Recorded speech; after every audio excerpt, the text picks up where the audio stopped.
Teraka fiarana tamin'ny mpanao gazety tetsy amin'ny ibis akorondrano kosa androany ny anteny mera misana amin'ny arena kibon-tany nandritra izany ara-moro noho nilazana izy ireo ny heviny momba ny famoahana ny taratasy fahazon-dalana mitrandraka na permis minier.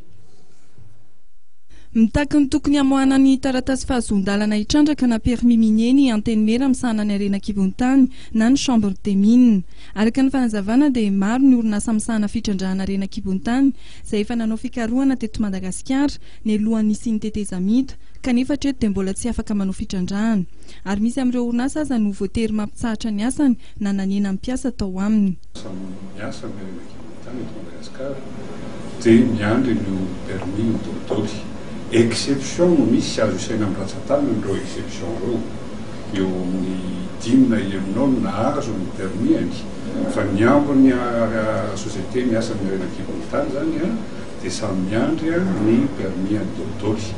Ny zavatra faharoa dia rehefa miresaka ministèren'ny mines dia lazaindrareo fa eo amin'ny 2000 lanoany misy ny permis izay eo ampijerevana ny signature ny zareo ka tsy fantatro hoe 2000 permis zany hoe société firy no nangataka azy fa azahoantsika tsaina zany ny apetsaky ny orinasa miandry nio fahazon-dalana any amin'ny ministère ny mines sy ny bureau du cadastre minier eto Madagasikara io.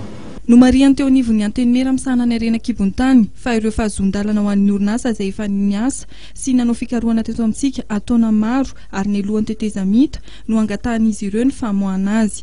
Notsindriny teo anivon'ny anteny mera misana ny arena kibon-tany fa tafiditra amin'ny asa fampandehanana andrara-panjakana ny famoahana an'izany. Permis izay lazaina hoe tsy tokony avoaka en vertu ny feuille de route izay somiavin'ny entité politique rehetra teto dia permis vaovao izay miteraka engagement vaovao ho an'ny firenena malagasy, engagement à long terme.